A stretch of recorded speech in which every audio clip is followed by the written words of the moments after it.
PY Sana's vlog சேனலுக்கு உங்களை அன்போடு வரவேற்கிறோம். இன்னைக்கு நாங்கள் எல்லாரும் ஃபேமிலியோட திருச்செந்தூருக்கு நாங்கள் கிளம்புறோம். ஆக்சுவலாக திருச்செந்தூர் போகிறதுன்றது இதுதான் எங்களுக்கு ஃபஸ்ட்டு டைமு. அதனால் நாங்கள் வந்துட்டு ஸ்ட்ரைட்டாக விழுப்புரம் ஜங்ஷனுக்கு வந்துட்டோம். ஃபஸ்ட் டைம் எப்படி இருக்கும் அப்படின்றத எங்களோட எக்ஸ்பீரியன்ஸ் வந்து உங்களுக்கு நாங்கள் ஷேர் பண்ணுறதுல நாங்கள் ரொம்ப சந்தோஷப்படுறோம். 4-5 வருஷத்துக்குலாம் முன்னாடிலாம் ரயில்வே டிபார்ட்மெண்ட்டை வந்து பார்த்தோம்னாலே நம்மளால் உட்கார கூட முடியாது, அந்தளவுக்கு க்ளீன் இல்லாமல் இருக்கும். ஆனால் இப்போ சும்மா சொல்லக்கூடாது, நல்லா சூப்பராக மெயின்டைன் பண்ணிகிட்டு இருக்காங்க. இங்கே இருக்க டாய்லெட்ஸும் சரி, மற்றபடி பிளாட்ஃபார்மும் சரி ரொம்ப க்ளீனாக வச்சுருக்காங்க. உண்மையுமே நல்லா இருக்குது. ஆனால் உண்மையுமே ட்ரெயினில் போகிற ஒரு எக்ஸ்பீரியன்ஸ் வந்து சூப்பரான எக்ஸ்பீரியன்ஸ்னு சொல்லலாம்.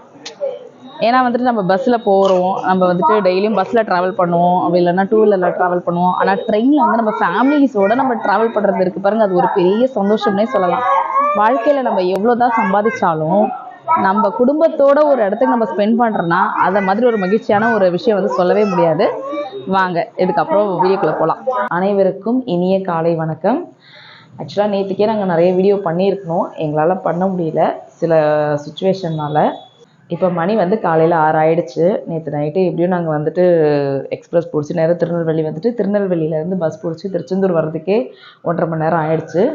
அப்புறமா நாங்கள் இங்கே வரும்போது நிறைய உங்களுக்கு தங்குறதுக்கெலாம் இடம் இருக்குது. நீங்கள் குழந்தைங்களோட இல்லை ஃபேமிலியோடு வரீங்கன்னா நீங்கள் பொதுவான இடத்துல தங்குறதுன்றது கொஞ்சம் கஷ்டமான விஷயந்தான். இங்கே நிறைய ரூம்ஸ் எல்லாமே நிறைய அவைலபிள் இருக்குது. இங்கே லோ பட்ஜெட்லேயும் இருக்குது. நீங்கள் எடுத்த உடனே அவங்க கொஞ்சம் அதிகமாக தான் சொல்லுவாங்க, ஒரு 1500 2000 சொல்லுவாங்க. அதுவும் வந்து 24 ஹவர்ஸ்லாம் டைம் கிடையாது. நீங்கள் இப்போ நைட்டு போகிறீங்கன்னா காலையில் 10 மணிக்கே வெக்கேட் பண்ணுற மாதிரி தான் அவங்க டைம் கொடுக்குறாங்க. எனக்கு தெரிஞ்ச வரைக்கும் பெஸ்ட்டு நீங்கள் கேட்டுக்கிட்டு எது உங்களுக்கு லோ பட்ஜெட் கொஞ்சம் நடக்கிற மாதிரி தான் இருக்கும், அங்கங்கே கொஞ்சம் கேளுங்க எப்படி வந்து விலை எப்படி உங்களுக்கு கம்ஃபர்டபுளாக அஃபோர்டபுளாக இருந்துச்சுன்னா நீங்கள் வந்துட்டு புக் பண்ணிவிட்டு நீங்கள் கொஞ்சம் ரெஸ்ட் எடுத்துகிட்டு இந்த மாதிரி ஃப்ரெஷ்ஷாக கோயிலுக்கு கிளம்பலாம். இதுக்கப்புறம் போயிட்டு பார்ப்போம். எனக்கு இதுதான் ஃபஸ்ட்டு டைமு. இதுக்கப்புறம் தான் திருச்செந்தூர் முருகரை போய் தரிசிக்க போவோம். இங்கேருந்து பார்த்தோம்னா கோபுரமே மேலே இருந்து பார்த்தோம்னா அழகாக தெரியுது. பாருங்கள் கோபுரம் எவ்வளோ ஹைட்டாக தெரியுது. கோயில்கிட்ட தான் போகிறோம், வாங்க வீடியோக்குள்ளே போகலாம். பார்த்தீங்களா எவ்வளோ அழகாக ஷெட்டு மாதிரி போட்டிருக்காங்க, பார்க்கவே அழகாக இருக்குது. அதாவது போகிற பக்தர்களுக்கு வந்து பார்த்திங்கன்னா மழையாக இருந்தாலும் சரி இல்லை வெயிலாக இருந்தாலும் எதுவுமே தெரியாத அளவுக்கு நம்ம அழகாக அந்த ஷெட்டுக்குள்ளேயே போகலாம். அந்த அளவுக்கு கோயில்கிட்ட போகிற வரைக்கும் அழகாக ஷெட்டு போட்டு தான் கவர் பண்ணியிருக்காங்க. அப்புறம் பார்த்திங்கன்னா அந்த 2 பக்கமும் வந்து பார்த்திங்கன்னா நிறைய கடைகள்லாம் இருந்துச்சு, பார்க்கவே ரொம்ப அழகாக இருந்தது.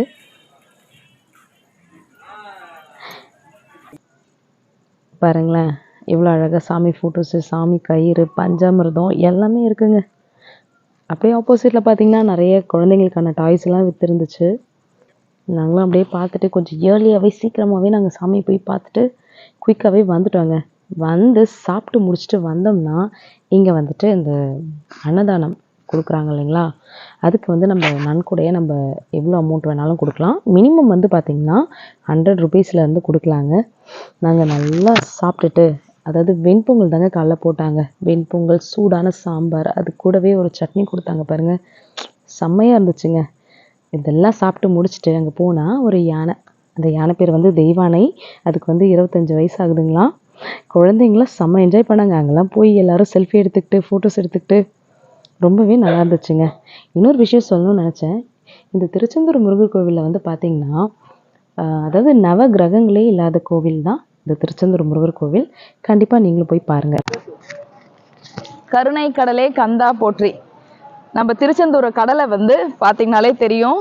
அதாவது இங்கே இருக்க முருகப்பெருமானை தரிசிச்சுட்டு போகிற மாதிரி அந்த அலைகள் வந்து தொட்டு தொட்டு கும்பிட்டு போகிற மாதிரி இருக்குது. பார்க்கவே ரொம்ப அற்புதமாக இருக்குது. அதுவும் மட்டும் இல்லாமல் நாங்களும் வந்துட்டு இந்த கடலில் வந்து குளித்தோம்.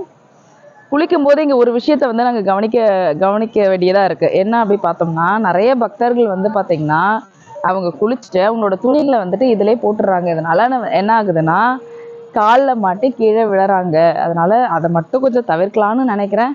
கடல் வந்து பார்த்திங்கன்னா 24 புண்ணிய தீர்த்தங்களாக வந்து இந்த கடல் வந்து கூறப்படுது.